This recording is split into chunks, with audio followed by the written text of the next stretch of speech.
Ouais, salam, bonjour à tous. J'aime pas faire ce genre d'exercice, mais exceptionnellement, je vais faire un audio en fait pour mettre certaines choses au clair, parce que j'ai vu la pauvre interview de Caris là pour Bouscapé. Je vous invite à la visionner pour comprendre cet audio. Après, moi, je n'y vois que contradiction, mensonge, vulgarité, lâcheté, et le tout teinté d'une attitude qui le trahit, quoi. On m'avait proposé des interviews en fait dans plusieurs sites pour expliquer ce que je disais dans le morceau Le sale boulot. Mais comme je pensais que tout était très clair, j'avais pas forcément voulu en rajouter puisque je me suis écarté en plus de ce milieu, j'avais pas forcément envie de parler de rap. Donc au vu des messages que je reçois ces derniers jours, je vois que la profondeur de mon propos n'a pas été assimilée par certains à sa juste valeur. Et je vois que les passions arrivent vite à se satisfaire de la démagogie vulgaire de ces idoles modernes. Alors j'ai pas forcément trop le temps, mais je vais quand même essayer d'expliquer dans les détails ma démarche pour vous démontrer que les propos et les actes de certains rappeurs comme Caris ne sont pas faits d'un quelconque hasard, et loin de là d'ailleurs. Donc je pense que Caris aurait dû continuer à faire le mort parce que ça va pas forcément être glorieux pour lui. Donc j'espère que ce sera ma dernière intervention sur le sujet parce que j'ai pas que ça à faire non plus et j'estimerai après cet audio avoir tout dit dans les grandes lignes quoi. Donc en premier lieu, Caris, c'est à toi que je vais m'adresser. Je vais démonter tes pauvres arguments pour te prouver que malheureusement tu n'es pas plus intelligent que ce que tes textes laissent transparaître. Déjà, l'interview que tu as fait ressemble vraiment à une pauvre interview de complaisance, avec aucune répartie de la part du mec qui te pose les questions, mais qui quand même, je le reconnais, arrive à t'emmener où il veut. Alors je vais rebondir sur ce que tu as dit et je vais prouver aux auditeurs, Inch'Allah, que tu es un escroc, un menteur. On va pas s'éterniser sur la forme, mais il faut être quand même sourd et aveugle pour pas comprendre que lorsque le type de Bouscapé arrive sur le sujet fatidique, en l'occurrence les ablutions avec la bouteille de Ciroc, bah t'es en train de te décomposer. Donc ça pue le mensonge, t'es nerveux, tu commences à te tordre, ta voix elle part en lambeaux, tu deviens vulgaire et tu perds tes moyens quoi. D'ailleurs au départ tu dis ah bon il y a des fils de pute qui disent ça, genre tu fais le mec étonné qui n'est pas au courant que ton stratagème de petit sorcier a été démasqué et par la suite sans qu'on te parle de moi, tu finis par t'adresser directement à moi. Donc tu savais pertinemment à la base, donc fais pas le mec étonné. Et d'ailleurs, beaucoup de monde a compris que tu t'adressais à moi. Il manque juste mon nom que tu t'as pris le soin de pas citer parce que tu as peur que les gamins qui t'écoutent, ils aillent tout simplement voir ce qui t'était reproché dans le morceau qui a été fait, quoi. Donc juste une chose, tu fais le mariole pour exciter les enfants qui t'écoutent et que tu égares par ta cause, donc en me traitant de fils de pute. Pour un mec qui est plus proche de la quarantaine que de la vingtaine, t'es vraiment ridicule. C'est ridicule. Un jour, Inch'Allah, tu vas payer. Quant à moi, je laisserai ta mère où elle est, d'autant plus que je la connais pas. Il se pourrait que ce soit quelqu'un de respectable, même si son fils ne lui fait pas du tout honneur. Bref. Donc dans ton interview, tu te positionnes en victime de ma soi-disant calomnie et tu te positionnes en tant que musulman pécheur, donc finalement en tant que musulman puisque tous les musulmans pêchent, ce qui est tout à fait normal, hein. Tu te positionnes en tant que musulman. Or, toi qui dis connaître un peu l'islam et aspirer à être quelqu'un de bien, je vais peut-être t'expliquer un truc que t'as pas compris, malheureusement, et qu'une grande partie des gamins qui t'idolâtrent n'ont pas compris non plus. Il y a des péchés en islam qui sont des annulatifs de la foi, hein. Si je prends un seul de tes textes, je peux y trouver plus de 10 phrases qui te font sortir, qui annulent directement ta religiosité. Je vais pas rentrer dans les détails parce que je pourrais citer des exemples pendant une heure si je voulais, tellement t'es un être odieux. Donc sache qu'en premier lieu, bah déjà tu fais du shirk, t'es un mouchrik, un associateur. Tu fais de la sorcellerie par l'incantation et le blasphème. Donc t'as rien de musulman parce que le shirk c'est le pire des péchés, c'est un annulatif de la foi en l'unique créateur. Donc t'es pas monothéiste, t'es minimum un polythéiste, c'est-à-dire que peut-être que tu adores Dieu mais avec des associés. Mais vu comme tu salis son nom dans tes textes, je sais même pas si tu l'adores. En tout cas, tu fais douter tout le monde. Donc ça va choquer certains ignorants qui disent ouais, t'as pas le droit de juger les hommes, t'es qui pour juger, t'es pas Dieu, mais en fait je comprends pas en fait d'où ça vient ce délire, t'as pas le droit de juger les hommes. J'aimerais bien qu'on me sorte des preuves en fait, qu'on me ramène plein de preuves, hein, des sources religieuses qui me disent qu'on n'a pas le droit de juger, on n'a pas le droit de discerner de ce que les hommes font. En fait, c'est dans quel livre? Expliquez-moi, envoyez-moi des mails, des messages. Je veux bien le lire en tout cas, hein. Parce que c'est souvent malheureusement les petits qui traînent dans les chichas qui parlent comme ça. C'est bas en fait. Voilà. Alors j'ouvre une parenthèse à ce sujet et je vous le dis clairement, si on ne juge pas les actes, les attitudes et les paroles des gens, on est foutu. Le jugement, on l'applique toute la journée. Il s'appelle en d'autres termes, en fait, il est désigné par Allah. En ce terme, c'est le discernement.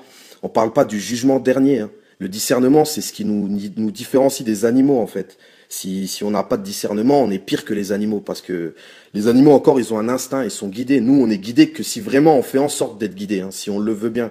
Donc le bon discernement est d'ailleurs directement lié à la foi au cœur, et le cerveau va ensuite traduire ce que nos cœurs comprennent. Donc quelqu'un qui a des enfants et qui a un discernement non altéré, on va dire, jamais de la vie, il laissera son fils ou sa fille écouter du Caris ou du Booba, parce que le gamin, il risque sa vie sur le coup.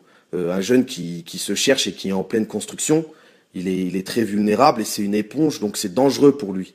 Donc si demain quelqu'un interdit à ses enfants ou à ses petits frères ce genre de musique, il a émis un jugement, il a jugé que Caris et Booba sont des dangers pour l'âme ou pour le cœur ou pour la vie de son enfant. Mais dans le fond, il a surtout jugé que ces gens, en fait, ce ne sont pas des gens bien. Donc à aucun moment, il voudrait, par exemple, que sa fille se marie avec un Caris ou un Booba. Voilà. Donc il les a jugés, clairement. D'accord? Il a émis un jugement. C'est ce que je fais logiquement, normalement, comme tout être humain. Et c'est mon devoir de musulman. Et je dirais même de citoyen pour sortir du cadre religieux. C'est mon devoir d'alerter du danger que représentent ces énergumènes. Et je sais ce qu'il en coûte de casser des statues, des idoles, parce que ça brise des rêves, ça brise des passions, donc ça fait réagir de manière virulente certaines personnes. Mais si je sais une chose, de toute façon, voilà, je dois la transmettre, donc je le fais. Alors pour ceux qui ont suivi Caris dans son raisonnement démago, qui disait ouais mais celui-là qui ferme sa bouche, il a fait du rap, c'est haram, dans le rap tu peux pas faire du bien, etc. Enfin en gros le rap c'est que du divertissement pour les abrutis. Je vais lui dire que c'est n'importe quoi parce que dans le rap j'ai quand même déjà entendu de très bons textes avec des choses bien qui étaient dites. En général ceux qui parlent comme ça, c'est ceux qui ont envie de protéger leur gâteau en fait et ils veulent pas que des gens qui effectivement pas des moralisateurs mais qui ramènent un peu de morale leur cassent le business tout simplement, voilà, et il veut pas qu'on dévoile son stratagème. Puis c'est pas parce qu'il y a un fond musical que tu peux pas dire quelque chose de bien sur ce fond musical. J'ai fait du rap et je l'assume totalement. J'ai d'ailleurs arrêté il y a 1 an et demi parce que je savais pertinemment que la musique était toxique pour l'âme et pour l'évolution de la foi tout simplement. Déjà quand je faisais du rap, j'ai toujours utilisé le rap comme un média, comme un journal de contre-propagande face aux gens injustes qui nous dirigent ou face aux gens comme Caris qui servent les racailles qui nous dirigent. J'ai jamais voulu être dans la fantaisie musicale. Le morceau Sale Boulot, je l'ai fait pour aller chercher un maximum de gens qui pourraient se remettre en question. Et si je l'ai fait en rap, c'est parce que c'est destiné aux auditeurs rap. C'est pas destiné aux gens qui sont bien dans leur dîne et qui n'écoutent pas de musique. Ça n'aurait pas de sens. Je vais chercher les gens qui écoutent du rap là où ils sont. Si tu me demandes de venir te chercher au cinéma, je vais pas t'attendre devant la piscine. Bref. Pour en revenir au morceau, je l'assume à 2000%. Il n'y a aucun problème et je suis fier de l'avoir fait. Et c'est même le morceau le plus important que j'ai fait. Et je sais pertinemment que d'une autre manière, ça n'aurait pas eu cet impact-là de toute façon. Je vois quand même les retombées chaque jour par les messages que je reçois. Ça a réveillé des gens, alhamdoulilah. Et je vois que ça a mis en panique le business de certains. Et même si ça n'avait réveillé qu'une seule personne, bah, c'était déjà quelque chose de très bien. Et je me prends pas pour un messie comme certains disent. Loin de là, je suis quelqu'un de très discret. J'aime pas me montrer, mais on a tous un rôle en société. Et les oisifs et les je m'en foutistes auront forcément des comptes à rendre sur leur silence face à l'expansion de tout ce mal, car c'est en grande partie de leur faute si le mal prend de l'ampleur. C'est voilà, il faut savoir se désavouer et réprouver le mauvais, et c'est une obligation normalement. Donc ça, c'était une parenthèse. Venons-en au fait maintenant, pour que les gens comprennent ce que Caris et Booba et d'autres font. Alors déjà, pour poser les bases, ta musique, la vente de tes disques, etc., je m'en fous, Caris. Tu peux vendre des millions, ça c'est pas mon problème. Il y a des gens dans la musique, même hors rap, hein, qui vendent 10 000 fois plus que toi. Et d'ailleurs, eux, ils me dérangent pas plus parce qu'ils ne mêlent pas la religion à la saleté, tout simplement. Et leurs propos ne sont pas forcément je dis bien pas forcément dépravant, quelqu'un qui parle de Dieu respectueusement, dans ses textes ne me dérangera pas. Mais faire des amalgames et des blasphèmes comme tu le fais, ça par contre ça me dérange. Et ça ne dérange pas que moi, ça dérange beaucoup de monde, musulmans et pas musulmans, ça dérange les gens de valeur. Et crois-moi, je connais beaucoup de gens qui te vomissent. Donc tu as tout à fait ta place sur Skyrock, la radio de Pierre Bélanger, le sataniste pédophile. Donc tes textes n'ont bien évidemment pas d'influence sur moi parce que je sais où je vais, mais pour les petits que tu égares par ta cause, parce que en plus, sans vergogne, t'en es conscient, dans l'interview de Bouscapé, t'es ridicule, tu te places en victime de ma soi-disant calomnie, alors que en fait t'es pas une victime, t'es un prédateur. Tu te places en victime pour qu'on te prenne finalement pour un cancre et qu'on te laisse tranquille, mais tu te grilles, tu dis en gros je sais que je fais n'importe quoi, et entre parenthèses donc c'est ce que les gens aiment, donc ça paye quoi. Laissez-moi tranquille, je prends mon bif et après je me casse de ce milieu. Mais en fait c'est quoi cette façon de penser là?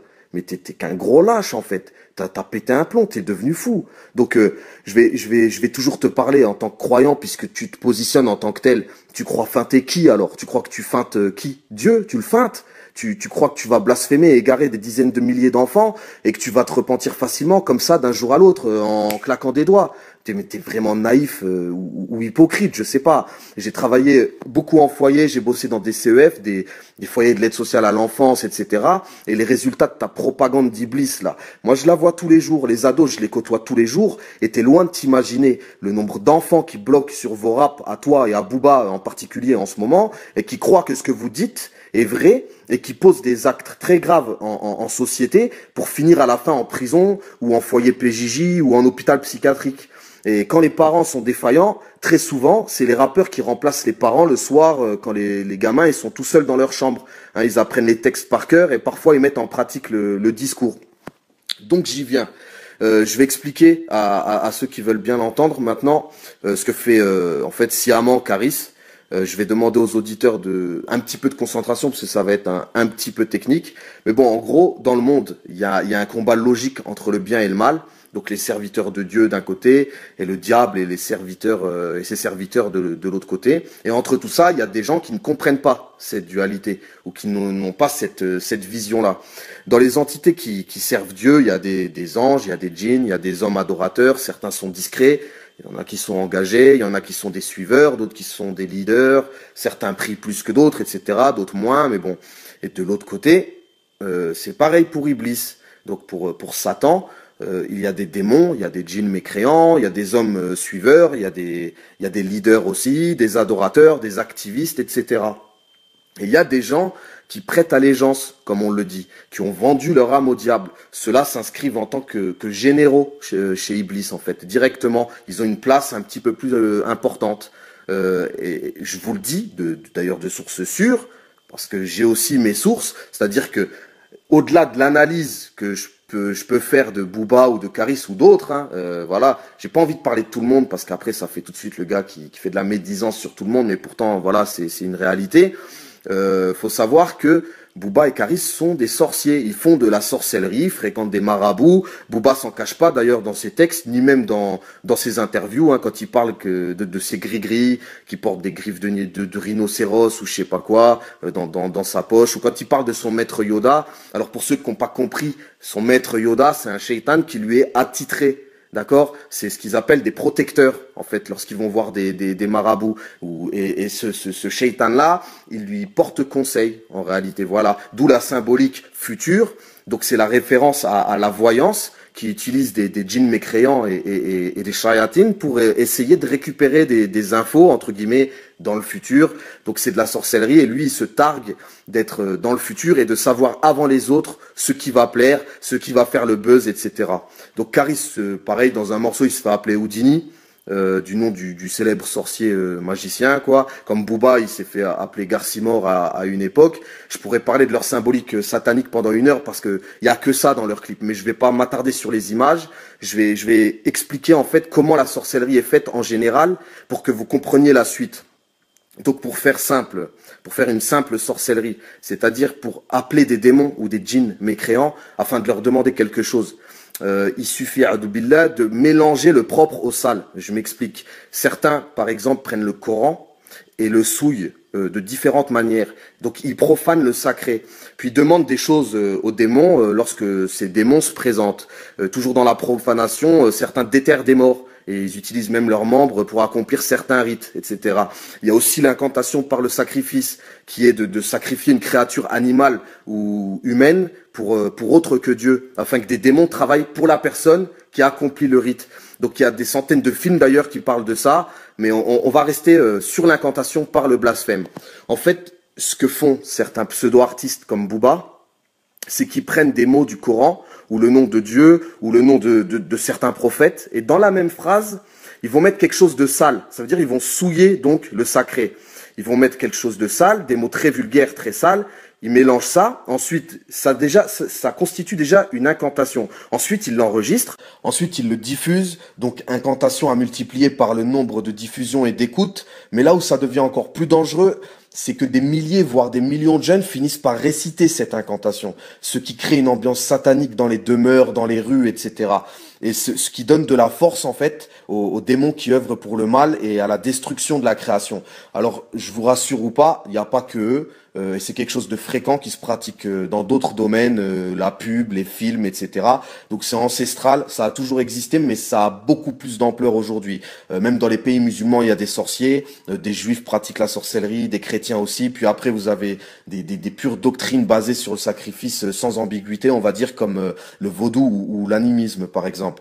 Alors quand Caris fait des ablutions avec le siroc, je pense qu'il le fait sciemment, oui. Et au mieux, si je devais t'accorder le bénéfice du doute, Caris, alors t'es complètement bête et possédé, va te faire soigner parce que là, c'est plus une ruqya qu'il te faut, c'est peut-être un internement carrément. Parce que si tu fais ça sans t'en rendre compte, ou je sais pas, en fait, t'es peut-être même le pantin de l'occultiste satanique Chris Macari, mais c'est pas lui qui écrit tes textes quand même, quoi. C'est toi qui choisis tout ça. Donc ton explication de mytho sur Bouscapé, elle ne vaut pas un clou. Ensuite, ta petite technique de bloquer dans l'interview sur l'histoire de la vodka, sans parler du reste, ça vaut rien. Pourquoi tu cries 666 Iblis alors? C'est quoi ton projet? Là aussi, t'as pas fait exprès. Parce que franchement, là, enfin, je sais pas, pour l'écrire, le relire, le valider, le rapper au studio, le kiffer, donc à la fin quand tu réécoutes le morceau, ensuite valider le morceau et valider le clip, il y en a des étapes quand même. Alors si tu me dis que t'as pas fait exprès là, je vais commencer à croire que tu mens beaucoup quand même. Pourquoi tu dis que t'as l'ange de la mort dans la peau? Pourquoi tu dis trop tard pour Shahad? Ça va pas ou quoi? Tu veux tuer un musulman? C'est les musulmans qui shahadent avant de mourir. Et dans le morceau Houdini, tu dis bien qu'après ton son, l'auditeur doit refaire ses ablutions. Si t'enchaînes, et d'ailleurs, tu dis si tu m'appelles, c'est juste pour faire du sale. Voilà, tu enchaînes donc derrière cette phrase en disant et si tu m'appelles, c'est juste pour faire du sale. Mais c'est qui parle à ta place alors si c'est pas toi? C'est quoi? C'est ton maître Yoda toi aussi? C'est ton R2D2? On comprend plus là. Je vais pas écouter tous tes morceaux parce que déjà ça fait mal à la tête. Ça ramène trop de démons à la maison, mais je te le dis, t'es que dans l'incantation. Et ce n'est pas un hasard. Et en plus, j'ai mes infos. Donc c'est pour ça que je sais pertinemment que c'est pas un hasard. Donc tu es un suppôt d'Iblis. Et j'invite tous tes auditeurs à relever toutes les phases sataniques que tu sors, en fait, pour qu'ils se rendent compte de la calamité que tu es. En plus, tu suis Booba, donc dans le trou comme son petit disciple. T'es tout heureux qu'il t'offre un os à ronger en échange de tes services pour Iblis.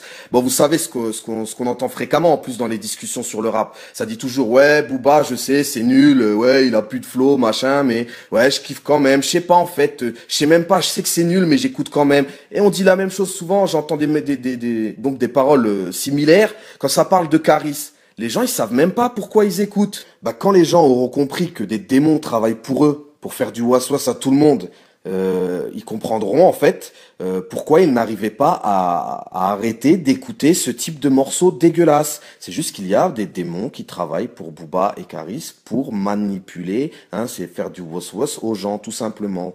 Donc n'oubliez pas que la plus belle ruse du diable, c'est de faire croire qu'il n'existe pas.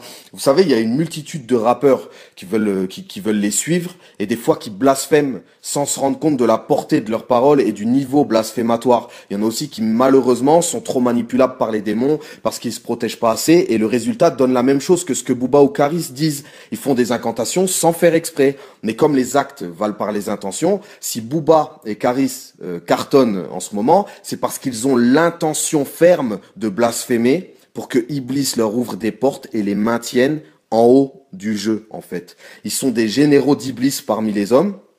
Donc des chefs de file, des vrais satanistes dans le rap français, il y en a pas énormément. Et les rappeurs égarés qui blasphèment, je leur souhaite Inch'Allah de revenir vers le vrai et de se rendre compte de leurs erreurs. Tout le monde en fait, donc voilà quoi. Mais ceux qui blasphèment sciemment et surtout qui salissent la religion en faisant croire qu'on peut être musulman et qu'on peut vendre du crack et traîner dans les bars à hôtesse en faisant une propagande, je continuerai à faire des invocations pour qu'Allah les fasse trembler et que la terre se dérobe sous leurs pieds, Inch'Allah. Et j'invite tous les frères et sœurs à en faire de même, car Iblis c'est un ennemi déclaré pour l'humain. Voilà, on peut faire tomber tout ça juste avec des invocations en réalité. Comme j'ai dit précédemment, si tu t'en fiches après de ce que je raconte, c'est que ça ne t'est pas destiné. Et puis il faut être ouvert à tout ça pour vraiment comprendre ce que je suis en train de dire. Puis j'ai pas tout dit à leur sujet, j'en ai gardé sous le pied, mais je pense avoir dit l'essentiel, pardon.